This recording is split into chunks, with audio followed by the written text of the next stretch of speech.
Hello everyone, welcome to Neomentas Daily Contemporary Issues. So, ee roju contemporary issues lo modatiది India Air Defense System. Pakistan India madhya yuddha మేఘాలు కొంచెం కమ్ముకుంటున్నాయి. Of course యుద్ధం రాదనుకోండి. But ఇండియాకి ఉన్నటువంటి అపారమైనటువంటి సైనిక సంపత్తి పాకిస్తాన్ దగ్గర లేదు. పాకిస్తాన్ దగ్గర ఉన్నదల్లా కొంచెం మనం ఆలోచించడానికి ఉన్నది అణ్వస్త్రాలు మాత్రమే, అంటే అణ్వాయుధాలు. కానీ ఇండియా తాలూకా ఎయిర్ డిఫెన్స్ సిస్టమ్ చాలా స్ట్రాంగ్. ఇండియన్ నేవీ అలాగే Indian air force both are very strong. అసలు పాకిస్తాన్ మనకు మ్యాచే కాదు. ఎందుకంటే భారతదేశం ప్రతి సంవత్సరం $86 బిలియన్ ఖర్చు పెడుతుంటే పాకిస్తాన్ ఖర్చు పెట్టేది ఎంత? ఈచ్ కొడితే $11 బిలియన్ లేదు. చైనా వాడు మనకన్నా ఎక్కువ ఖర్చు పెడతాడు, $386 బిలియన్. అమెరికా వాడైతే 1 ట్రిలియన్ అంటే 1,00,000 కోట్లు ఖర్చు పెడతాడు. $1,00,000 కోట్ల, 86 లక్షల కోట్ల రూపాయలు ఒక సంవత్సరానికి వాళ్ళ డిఫెన్స్ బడ్జెట్. సో ఇందులో ఇండియా ఎయిర్ డిఫెన్స్ సిస్టమ్స్ అసలు ఏమున్నాయి మన దగ్గర చూద్దాం. ముఖ్యంగా ఇందులో చూడాల్సినటువంటివి ఇగో మీకు ఇక్కడ కొన్ని చూపించాను. ఫస్ట్ వచ్చేసి ఆకాష్. ఇది surface to air missile. Surface to air missile అంటే ఏంటి? నేల మీద నుంచి మనం ఉపరితలంలోకి ఏమైనా ఫైటర్ జెట్స్ లాంటివి వస్తే పేల్చవచ్చు. ఇలా మొబైల్ వాహనంలో తీసుకెళ్తారు. దీన్ని రేంజ్ 25 కిలోమీటర్లు ఉంటుంది. అలాగే Barak missile most capable missile. ఇది సర్ఫేస్ టు ఎయిర్ మిసైల్. ఇది కూడా కాకపోతే బాగా సుదూరమైనటువంటి ప్రాంతాల నుంచి వస్తున్నటువంటి థ్రెట్స్ని కూడా ఇది న్యూట్రలైజ్ చేయగలదు. ఇంకో ఇలా ఉంటుంది అది బరాక్. అలాగే స్పైడర్, ఇది కూడా surface to air missile, short range. ఇది అంటే చాలా చిన్న చిన్న హెలికాప్టర్స్ లాంటి వాటిని, డ్రోన్స్ లాంటి వాటిని కొడతారు. అలాగే ఇక్కడ మీరు చూస్తే MR SAM surface to air missile, range 70 kilometres. ఇది ఇలాంటి ప్రొపెల్లర్ నుంచి ఇట్లాంటి గొట్టాల్లోంచి వెళ్తూ ఉంటుంది. సో ఇలాంటివి మన దగ్గర ఇంకా ఎన్ని ఉన్నాయో చూడండి. ఇండియా ఎయిర్ డిఫెన్స్ సిస్టంలో టాప్ 5 ఎయిర్ పవర్స్ గ్లోబల్లీ, ప్రపంచవ్యాప్తంగా ఈ ఎయిర్ ఫోర్స్కి సంబంధించి 5 దేశాల్లో లిస్ట్ వేస్తే మొత్తం 200 దేశాలకి టాప్ 5లో ఉన్నాం మనం. ఇండియన్ ఎయిర్ ఫోర్స్లో 1750 ఎయిర్ క్రాఫ్ట్లు ఉన్నాయి. అందులో 900 కాంబాట్ రెడీ, అంటే ఇలా యుద్ధం రాగానే 900 కాంబాట్ ఫైటర్ జెట్స్ రెడీగా ఉన్నాయి. ఎయిర్ డిఫెన్స్లో మన దగ్గర లేనివి లేవు. మిసైల్స్ ఉన్నాయి, డ్రోన్స్ ఉన్నాయి, బ్యాలిస్టిక్ మిసైల్స్ ఉన్నాయి, ఎవ్రీథింగ్ ఉన్నాయి. ఇందులో long range air defence system అంటే చాలా సుదూరమైనటువంటి ప్రాంతాలకు వెళ్ళి పేల్చగలిగేటటువంటి క్షిపణిలో బ్యాలిస్టిక్ మిసైల్ డిఫెన్స్ ప్రోగ్రామ్ అని 2 లేయర్ సిస్టమ్ అని ఉంటుంది. అది ప్యాడ్ ఆర్డ్. ఇందులో పృథ్వీ ఎయిర్ డిఫెన్స్ సిస్టమ్ అని ఉంది. 2000 కిలోమీటర్లు. పాకిస్తాన్కి వెళ్ళాలంటే 2000 కిలోమీటర్లు ఎందుకండి? గట్టిగా పంజాబ్ నుంచి కొడితే 10-15 కిలోమీటర్లు ఉండదు పాకిస్తాన్, కానీ మనకి 2000 కిలోమీటర్లు ఉంది. స్పీడ్ మాక్ 5 అంటే ధ్వని కన్నా 5 రెట్లు వేగంతో వెళ్తుంది. 200 టార్గెట్ల వరకు ఇది సైమల్టేనియస్ ఒకేసారి కొట్టగలదు. ఇది అవుట్ సైడ్ అట్మాస్ఫియర్, అంటే దాదాపుగా భూమికి మనకి 32 కిలోమీటర్ల వరకు వాతావరణం ఉంటుంది. ఆ పైన ఉన్నటువంటి జనరల్గా మిసైల్స్ అలాగే ఎంటర్ అవుతాయి, పైనుంచి ఎంటర్ అవుతాయి, వాటిని కూడా ఇది కొట్టగలదు. దీని పేరు Prithvi. Advance air defence system అంటే ఇట్లాంటివి ఎందుకు ఉపయోగపడతాయంటే వేరే దేశాలు, ముఖ్యంగా పాకిస్తాన్ లాంటి దేశాలు మన మీద కనుక ఏవైనా ఇట్లాంటి మిసైల్స్ వేస్తే అవి భూమిని చేరుకునే లోపు అట్మాస్ఫియర్ వాతావరణంలోనే ఇవి పేల్చేస్తాయి. వాతావరణంలో పేల్చేస్తే మనకేముంటుంది? ఏముండదు. సో అట్లానే అడ్వాన్స్డ్ ఎయిర్ డిఫెన్స్ సిస్టంలో 200 కిలోమీటర్ల వరకు రేంజ్ ఉంటుంది ఇది. అలాగే స్పీడ్ 4.5 ఉంటుంది విదిన్ అట్మాస్ఫియర్. ఇవి అంటే దీనికి ఉన్నటువంటి తేడా ఏంటంటే పృథ్వీ ఎయిర్ డిఫెన్స్ సిస్టమ్ చెప్పాను కదా, పాడ్ ఆర్డు అని. పృథ్వీ ఎయిర్ డిఫెన్స్ సిస్టమ్ ఏమో అవుట్ సైడ్ అట్మాస్ఫియర్, అంటే వాతావరణం బయట ఉన్నటువంటి థ్రెట్స్ని న్యూట్రలైజ్ చేస్తుంది. అడ్వాన్స్డ్ ఎయిర్ డిఫెన్స్ సిస్టమ్ ఏమో వితిన్ ద అట్మాస్ఫియర్, అంటే maximum range up to 200 kilometres వరకు వెళ్తుంది ఇది. సో ఇది వితిన్ ద అట్మాస్ఫియర్ వచ్చేటటువంటి వాటిని న్యూట్రలైజ్ చేస్తుంది. అంటే ఫస్ట్ లేయర్ ఏది ఉంటుంది? అడ్వాన్స్డ్ ఎయిర్ డిఫెన్స్ సిస్టమ్ ఉంటుంది. దాని తర్వాత లేయర్ ఏముంటుంది? పృథ్వీ ఎయిర్ డిఫెన్స్ సిస్టమ్ ఉంటుంది. పైనుంచి చూస్తే ఇది ఫస్ట్ లేయర్ అవుతుంది. సో ముందు ఇది పనిచేస్తుంది. ఒకవేళ ఇది కనుక థ్రెట్ని న్యూట్రలైజ్ చేయకపోతే అప్పుడు ఇది పనిచేస్తుంది. అట్లానే medium and short range missile సిస్టమ్స్లో ఆకాష్ అని ఒకటి తయారు చేసాం. ఇది చాలా దగ్గరగా 45 కిలోమీటర్లు భూమి నుంచి ఉన్నటువంటి రేంజ్ని కొడుతుంది. మాక్ 3.5 ధ్వని కన్నా 3.5 రెట్ల వేగం. ఇది fighter jets, drones, cruise missiles లాంటి వాటిని కొడుతుంది. ఆర్మీ ఎయిర్ ఫోర్స్లో ఉన్నాయి. అలాగే స్పైడర్ ఇజ్రాయెల్ వాళ్ళ దగ్గర నుంచి తెచ్చుకున్నాం. ఇది పైథాన్ 5 అండ్ డెర్బై అని 20 నుంచి 50 కిలోమీటర్లు. ఈ మధ్యకాలంలో ఇజ్రాయెల్ దగ్గర ఐరన్ డోమ్ టెక్నాలజీ అని ఒక బెస్ట్ టెక్నాలజీ ఉంది. దీని కారణంగానే హమాస్ ఇలాంటి వాళ్ళు అటాక్ చేసినప్పుడు గాజా స్ట్రిప్ నుంచి వీళ్ళు అసలు భూమిని చేరేలోపే ఆ మిసైల్స్ని కొట్టేస్తుంటారు. కొంచెం అలాంటి రిలేటెడ్ టెక్నాలజీనే ఈ స్పైడర్. ఇది లో ఫ్లయింగ్ ఎయిర్ క్రాఫ్ట్, అంటే ముఖ్యంగా లో ఫ్లయింగ్ ఎయిర్ క్రాఫ్ట్ అంటే హెలికాప్టర్స్ లాంటివి, డ్రోన్స్ లాంటివి, యూఏవీస్ ఇట్లాంటి వాటిని కొడుతుంది. అలాగే 2K12 కబ్ క్వర్దాత్ అని చెప్పేసి సోవియట్ అంటే రష్యా వాళ్ళ దగ్గర నుంచి తెచ్చుకున్నాం. 24 కిలోమీటర్ల రేంజ్, ఆల్టిట్యూడ్ 14 కిలోమీటర్లు, చాలా చిన్నవి ఇవి. ఎయిర్ క్రాఫ్ట్ ముఖ్యంగా హెలికాప్టర్స్ని కొడతాయి. బరాక్ 8 ఇండియా ఇజ్రాయెల్ జాయింట్ వెంచర్లో చేశారు. వెరీ పవర్ఫుల్ మిసైల్, ఇందాక మీకు చూపించాను. 100 కిలోమీటర్లు ఉంటుంది. లద్దాఖ్లో డిప్లాయ్ చేసాం. ఆర్మీ, నేవీ, ఎయిర్ ఫోర్స్ 3 చోట్ల ఉన్నాయి. అలాగే క్విక్ రియాక్షన్ శామ్ మిసైల్స్ అని ఉన్నాయి, 3 నుంచి 30 కిలోమీటర్లు. మొబైల్ ట్రక్స్లో తీసుకెళ్లొచ్చు వీటిని. లద్దాఖ్ బోర్డర్ ఏరియాస్లో వీటిని పెట్టారు. అట్లానే S-125 పెకోరా ఓల్డ్ సిస్టమ్, ఇది 30 కిలోమీటర్ల రేంజ్ ఉంటుంది, సోవియట్ ఆరిజిన్. అలాగే 9K-33 వసా AK మొబైల్ సిస్టమ్, ఇది కూడా 18 కిలోమీటర్లు. అలాగే వెరీ షార్ట్ రేంజ్, బాగా తక్కువ దూరంలో ఉన్నటువంటి, అంటే మీకు అర్థమవుతుందో లేదో, ఇప్పుడు ఇది భూమి కదా, దీని నుంచి అట్మాస్ఫియర్ బాగా పైన ఉన్నటువంటి వాటిని కొట్టడానికి పృథ్వీ, దాని తర్వాత ఒకవేళ నెక్స్ట్ లేయర్లో కనుక ఎంటర్ అయితే AAD, దాని తర్వాత గ్రౌండ్ లెవెల్లోకి ఎంటర్ అయితే ఇందాక ఓల్డర్ సిస్టమ్స్ చూపించాను, ఈ S-125 పెకోరా, అలాగే వసా AK. వెరీ షార్ట్ రేంజ్లో అయితే స్ట్రెలా 10 5 కిలోమీటర్స్ రేంజ్. ఇవి హీట్ సేకర్స్ అంటారు వీటిని, అంటే వేడిని పట్టుకొని మిసైల్స్ వెళ్ళి కొట్టేస్తాయి. సో ఇట్లా, సో అన్ని అంచెలుగా మనకి మన వ్యవస్థ ఉంది. సో దీన్ని దాటుకొని పాకిస్తాన్ అయినా చైనా అయినా కూడా కష్టమే రావడం. అలాగే తుంగుష్కా అని గన్ ప్లస్ మిసైల్ సిస్టమ్, ఇది ఆర్బర్ కాలమ్స్ నుంచి వెళ్తూ ఉంటుంది, మొబైల్లో తీసుకెళ్తారు. అలాగే షిల్క రాడార్ గైడెడ్ గన్స్, అంటే రాడార్ని ఆధారంగా చేసుకుని గన్స్ పేలుస్తాయి, డ్రర్ అని వస్తుంటుంది సౌండ్ అట్లా. సో అలాగే twin barrel anti air craft guns, అంటే 2 బ్యారల్స్ ఉంటే ఎయిర్ క్రాఫ్ట్ని పేల్చడానికి కింద నుంచి పేలుస్తూ ఉంటారు అవి. అలాగే బోఫోర్స్, అప్పట్లో ఇజ్రాయెల్ 1999లో హావిట్జర్స్ ఉంటాయి. ఈ బోఫోర్స్ అనేటటువంటి వాటి వల్లే మనం బేసికల్గా గెలిచాం 1999 కార్గిల్ యుద్ధం. కానీ ఈ బోఫోర్స్లో కొంత కుంభకోణం కూడా జరిగింది, రాజీవ్ గాంధీ గారి మీద ఆరోపణలు వచ్చాయి. అలాగే ఈ లోపు ఆయన చనిపోయారు అనుకోండి. Heavy machine guns, air and ground threats neutralise చేయడానికి వాడతాం. అలాగే హైపర్సోనిక్ మిసైల్స్, అంటే ధ్వని కన్నా 5 రెట్లు వేగంతో వెళ్ళగలిగే ఉన్నాయి, 1500 కిలోమీటర్ల వరకు కొడుతుంది ఇది. సో స్పీడు, లో ఫ్లైట్ పాత్ అన్నిటిని ఇంటర్సెప్ట్ చేయగలదు. దీంతోపాటు మళ్ళీ బ్రహ్మోస్ ఉంది, అందుకన్నా ఎక్కువ కఠినంగా ఉంటుంది అది. అలాగే ఆకాశ్ మిసైల్ సిస్టమ్, ఇది మన DRDOలో తయారు చేశారు.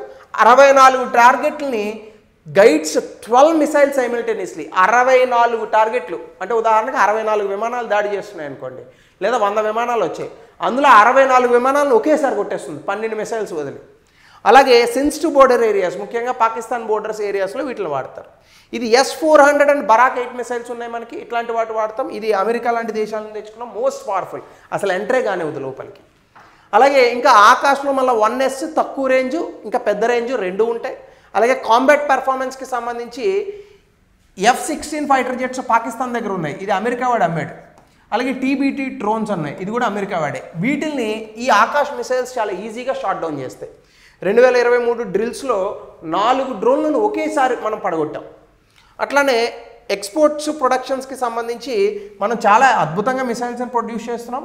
అర్మేనియా లాంటి దేశాలకు అమ్ముతున్నాము. భారతదేశానికి ఒక 34,000 కోట్ల రూపాయలు మిగిలింది. సో ఇలాంటి దేశంతో పాకిస్తాన్ వచ్చి మేము యుద్ధం చేస్తాము, భారతదేశాన్ని ఓడిస్తాము, ఇవన్నీ హాస్యాస్పదంగా ఉంటాయి. వాళ్ళకి యుద్ధం చేసే కెపాసిటీ లేదు, మనకు యుద్ధం చేసేటటువంటి టైం లేదు. ఎందుకంటే మనం ఆర్థిక వ్యవస్థను పరుగులు పెట్టిస్తున్నాం. కాబట్టి పాకిస్తాన్తో యుద్ధం చేయాలనేటటువంటి ఆలోచన ఇప్పుడు భారతదేశానికి ఏం లేదు. ఇవన్నీ యుద్ధ వాతావరణాలు కమ్ముకుంటే ఒకవేళ పాకిస్తాన్ ఏమైనా ముందడుగేసి కొంచెం దుందుడికి చర్యలు చేస్తే చిన్నపాటి యుద్ధాలు రావచ్చు. అట్లాగే స్వమిత్వ అనే ఒక స్కీమ్ ఉంది. ఇది వరల్డ్ బ్యాంక్ కాన్ఫరెన్స్ ఒకటి జరిగింది, వరల్డ్ బ్యాంక్ ల్యాండ్ కాన్ఫరెన్స్. ఇక్కడ ఇండియా 2025లో ఈ స్కీమ్ గురించి చెప్పింది. సో స్వమిత్వ స్కీము గ్రామ మంచిత్ర ప్లాట్ఫామ్ వరల్డ్ బ్యాంక్ ల్యాండ్ కాన్ఫరెన్స్లో మన వాళ్ళు పెట్టనున్నారు, వాషింగ్టన్ DCలో జరుగుతోంది. ఇది ఎగ్జామ్లో అడగచ్చు.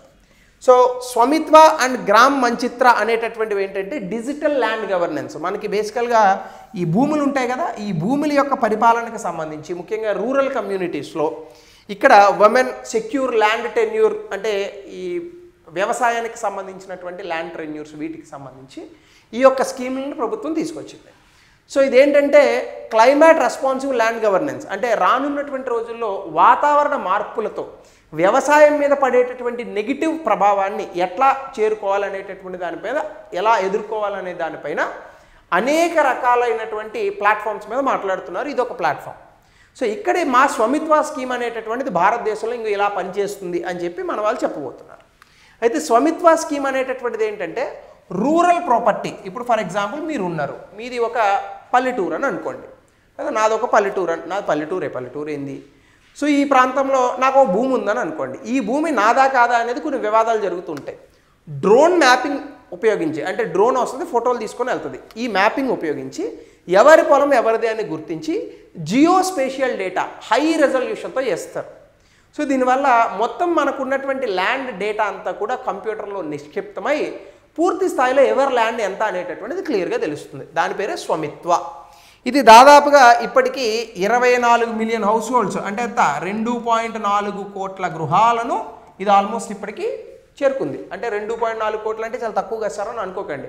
ఒక్కొక్క ఫ్యామిలీలో తక్కువలో తక్కువ మనం 5గురిని వేసుకున్నా దాదాపు 10 కోట్ల మందికి రీచ్ అయినట్టు. దాదాపుగా 1,60,000 విలేజ్లో కవర్ చేశారు ఇది. అలాగే 1.162 ట్రిలియన్ ల్యాండ్ వాల్యూని మొత్తం ఇది కవర్ చేసింది. దీనివల్ల మనకు వచ్చే ఉపయోగం ఏంటంటే భూమి హక్కులు కానీ, పన్నులకి సంబంధించినటువంటి పరిపాలన కానీ, ఒకవేళ మౌలిక సదుపాయాలను ఎలా చేయాలనేటటువంటి ప్రణాళిక కానీ, వీటన్నిటికీ కూడా ఇది చాలా ఉపయోగపడుతుంది. అలాగే గ్రామ్ మంచిత్ర ప్లాట్ఫామ్ అంటే ఏంటంటే స్వమిత్వ స్కీమ్లో చేసినటువంటి డేటా, ఆ ఇమేజ్ని జియోస్పేషియల్ డేటాను ఉపయోగించుకొని గ్రామీణ ప్రాంతంలో ప్రణాళికలను రచించడం దీని యొక్క మంచిత్ర తాలూకా స్కీమ్ తాలూకా ముఖ్య ఉద్దేశం.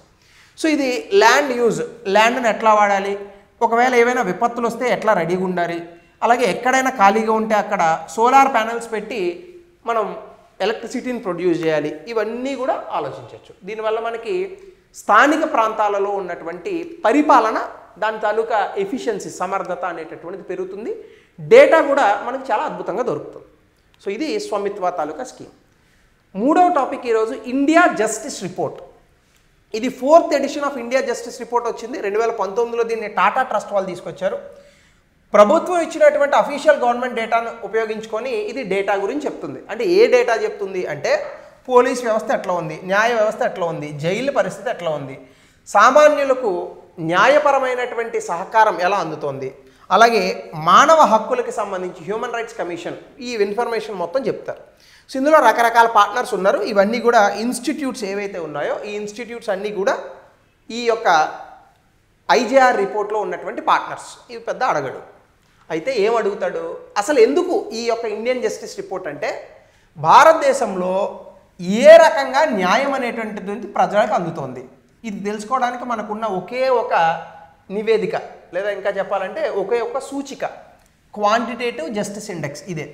ఇది భారతదేశంలో మానవ వనరులు, అలాగే బడ్జెట్ ఎంత కేటాయిస్తున్నాము సమాజంలో న్యాయాన్ని తీసుకురావడానికి, అలాగే ఇన్ఫ్రాస్ట్రక్చర్, మౌలిక సదుపాయాలు ఎట్లా ఉన్నాయి, అలాగే ఇందులో పనిచేసేటటువంటి పోలీసు, న్యాయవాదులు, వీళ్ళ మీద వర్క్లోడ్ ఎట్లా పడుతుంది, ఇవన్నీ చెక్ చేస్తారు.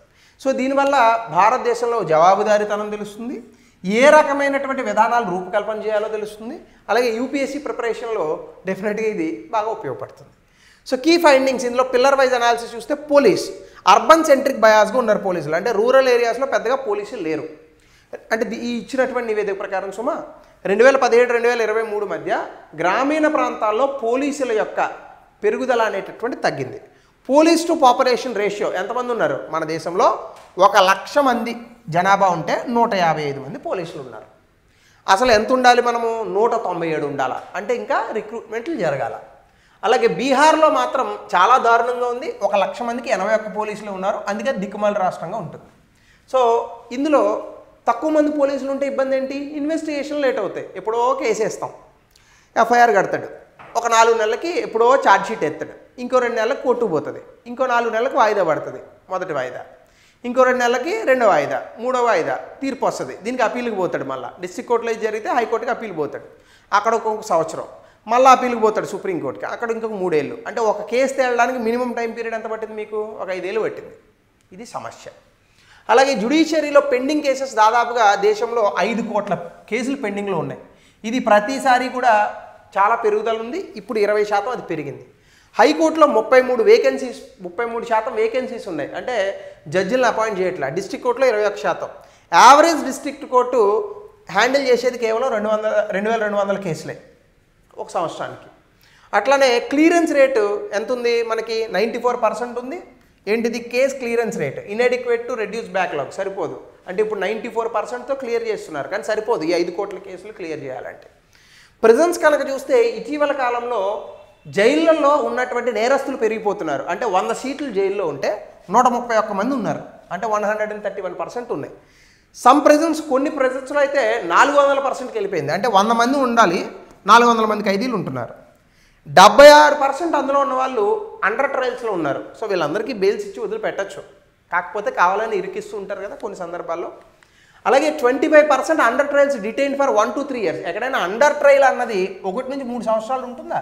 అలాగే డబ్బులు ఉండవు, న్యాయం గురించి పెద్దగా తెలీదు, సరైన లాయర్లు దొరకరు, కొంతమంది మజిల్ పవర్ మనీ పవర్తో హెల్ప్ చేస్తూ ఉంటారు అపోనెంట్స్కి.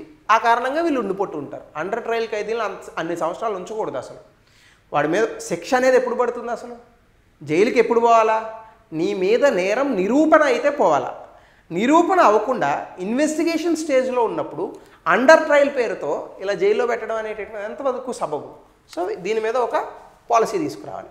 డైలీ ఎక్స్పెండిచర్ ఒక వ్యక్తి మీద ఎంత అవుతుంది? 121 రూపాయలు అవుతుంది. సో చాలా అండర్ ఫండింగ్ ఉంది. అలాగే model prisons correctional services act అని 2023లో చట్టం తీసుకొచ్చాం, ఏం పనిచేయట్లా. అలాగే అమితాబ్ రాయ్ కమిటీ అనేక రిఫార్మ్స్ ఇచ్చింది ప్రిజన్స్కి సంబంధించి. అండర్ ట్రయల్ కేసులను వెంటనే 6 నెలల్లో వదిలిపెట్టాలి, ఇలాంటి చాలా రికమెండేషన్స్ ఉంటాయి, అవేవి ఫాలో అవ్వట్లేదు. అలాగే న్యాయపరమైన సహకారానికి సంబంధించి 1 లీగల్ ఎయిడ్ క్లినిక్ 163 గ్రామాలకు 1 లీగల్ క్లినిక్ ఉంది గవర్నమెంట్ పెట్టేది. అలాగే నెట్వర్క్ ఇంక్లూడ్స్ 41,000 మంది ప్యానల్ లాయర్స్, 43,000 మంది పారాలీగల్ వాలంటీర్స్ ఉన్నారు. అర్బన్ రూరల్ ఏరియాస్లో చాలా విపరీతమైన గ్యాప్ ఉంది. గ్రామీణ ప్రాంతాల్లో లాయర్ దొరకాలంటే చాలా అరుదు, తోకచుక్క లెక్క అనమాట. అట్లానే లో ఫండింగ్ యూటిలైజేషన్, అంటే దీనికి కేటాయించిన డబ్బులు కూడా మనం సరిగ్గా ఖర్చు పెట్టట్లేదు. అలాగే ఫోరెన్సిక్స్ కనుక మీరు చూస్తే అసలు ఫోరెన్సిక్ ల్యాబ్ చాలా అండర్ ఫండెడ్, అండర్ స్టాఫ్డ్. దానివల్ల మీకు ఇన్వెస్టిగేషన్ ఏమవుతుంది? ఇప్పుడు ఫర్ ఎగ్జాంపుల్ ఏదో మీరు మొబైల్లో రికార్డింగ్ చేశారు, అది రికార్డింగ్ కరెక్టా కాదో చెప్పాలి, ఫోరెన్సిక్ ల్యాబ్ పంపిస్తారు పోలీసు వాళ్ళు. అది ఎప్పటికి వస్తుంది? 3 నెలలకు వస్తుంది మీకు తిరిగి. ఒకవేళ త్వరగా కావాలంటే మీరు పోయి అక్కడ డబ్బులు చదివించుకోవాలి. ఇవన్నీ జనరల్గా జరిగేవే, నేను ఎవరిని కించపరచాలనేది నా ఉద్దేశం కాదు. భారతదేశంలో న్యాయం అనేటటువంటిది పెరగాలంటే మనం తీసుకురావాల్సిన సమూలమైనటువంటి మార్పుల గురించి మాత్రమే నేను మాట్లాడుతున్నాను. I don't have any intention of criticising others. అలాగే స్టేట్ హ్యూమన్ రైట్స్ కమిషన్స్లో కూడా చాలా వేకెన్సీస్ ఉంటున్నాయి. అలాగే రెడ్రెసల్ మెకానిజం కూడా చాలా వీక్గా ఉంటుంది. పాజిటివ్ డెవలప్మెంట్స్ 2025లో జరిగినవి మాత్రం ఉమెన్ జడ్జిలు పెరిగారు 38%. దీనివల్ల జెండర్ ఈక్విటీ అనేది పెరుగుతుంది. పోలీస్ స్టేషన్లో దాదాపు 83% పోలీస్ స్టేషన్లో సీసీటీవీ కెమెరాలు ఉన్నాయి. దీనివల్ల కొంత ట్రాన్స్పరెన్సీ వస్తుంది, కాకపోతే పనిచేస్తున్నాయో లేవో కూడా చూడాలి.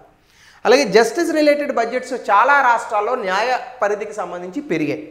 అయితే ఇందులో ఏ రాష్ట్రాలకు మనము అద్భుతమైన ర్యాంకింగ్లు ఇచ్చాం ఇండియన్ జస్టిస్ రిపోర్ట్ ప్రకారం అంటే కర్ణాటక అందరికన్నా ముందుంది. కానీ ఈ కర్ణాటకని విపరీతంగా క్రిటిసైజ్ చేస్తుంటారు మీడియాలో. ఆంధ్రప్రదేశ్ 2వ స్థానంలో ఉంది, తెలంగాణ 3వ స్థానం, కేరళ 4వ స్థానం. మీరు ఒక్కసారి గమనించాలి, ఎందుకు ఈ రాష్ట్రాలు ఉన్నాయి? దక్షిణ భారతదేశంలో ఉన్నటువంటి రాష్ట్రాలు కాబట్టి. మనం వీఆర్ లా అబైడింగ్ పీపుల్. ఉత్తర భారతదేశంలో లా అబైడింగ్ పీపుల్ ఉండరని నేను అనను, కానీ జనాభా ఎక్కువ, చదువు తక్కువ, దాని కారణంగా కొంత లా అబైడింగ్ తక్కువ ఉంటుంది. ఉత్తరప్రదేశ్ 17వ స్థానం, వెస్ట్ బెంగాల్ 18వ స్థానం, దిక్కుమాలిన రాష్ట్రాలు. అలాగే రూల్ ఆఫ్ లా ఇండెక్స్కి సంబంధించి ప్రపంచవ్యాప్తంగా మనం కనుక చూస్తే 142 దేశాల్లో 79వ స్థానంలో ఉన్నాం. అంటే వర్స్ట్. అంటే చట్టబద్ధ పాలన, చట్టం అందరికీ సమానం పేపర్ మీద. ఒరిజినల్గా ఉంటుందా? ఒక కోటీశ్వరుడు వెళ్ళినటువంటి పోలీస్ స్టేషన్కి వెళ్ళే పరిస్థితులకి సామాన్యుడు పోలీస్ స్టేషన్కి వెళ్ళే పరిస్థితికి తేడా లేదు. ఇది 2. ఏ డైమెన్షన్లు చెక్ చేస్తామని కనుక అడిగితే ఇంకో 8 డైమెన్షన్లు ఉన్నాయి. ఈ డైమెన్షన్స్లో చెక్ చేసి ఈ ర్యాంకింగ్లు ఇస్తారు. కాబట్టి ఇవన్నీ కూడా మీరు నేను చెప్పక్కర్లేదు, చాలా క్లియర్గా మీరు చదువుకోవచ్చు. ఇంకా 4th టాపిక్, డిఆర్డిఓ వాళ్ళు స్ట్రాటోస్ఫిరిక్ ఎయిర్ స్ట్రిప్ ప్లాట్ఫామ్ను ఒకదాన్ని టెస్ట్ చేశారు. ఇది బేసికల్గా ఏంటంటే స్ట్రాటోస్ఫిరిక్ ఎయిర్ స్ట్రిప్ అంటే స్ట్రాటోస్ఫియర్లో ఉంటుంది, అది ఒక బెలూన్ లాగా కనిపిస్తుంది మీకు. సో ఇది డిఆర్డిఓ వాళ్ళే తయారు చేశారు. దీనికి సంబంధించి ఏడిఆర్డి అనే సంస్థ ఆగ్రాలో ఉంది, వీళ్ళు తయారు చేశారు. మధ్యప్రదేశ్ నుంచి దీన్ని టెస్ట్ చేశారు. ఎయిర్ షిప్ అనేటటువంటిది అంటే షిప్ అని అనుకోమాకండి, ఒక పెద్ద బెలూన్లా ఉంటుంది అనమాట. 17 కిలోమీటర్ల ఎత్తులో స్ట్రాటోస్ఫియర్కి వెళ్ళింది. సో బేసికల్గా ఇది ఏంటంటే ఫ్లైట్ డ్యూరేషన్ 62 నిమిషాలు సెట్ చేశారు, ఆల్టిట్యూడ్ ఏమో 17 కిలోమీటర్స్. ఇందులో రకరకాల పేలోడ్స్ కూడా పెట్టారనమాట, అంటే డేటా కలెక్ట్ చేయడానికి వీటికి. అలాగే ఈ సిస్టంలో ఏం టెస్ట్ చేశారంటే ప్రెషర్ కంట్రోల్ సిస్టమ్ ఎన్వలప్ ఒకటి, అంటే ఒత్తిడిని తట్టుకునేటటువంటిది. డిఫ్లేషన్ సిస్టమ్, ఎమర్జెన్సీలో డిఫ్లేట్ ఎట్లా అవ్వాలి బెలూన్. అలాగే పర్ఫార్మెన్స్ని వ్యాలిడేట్ చేశారు.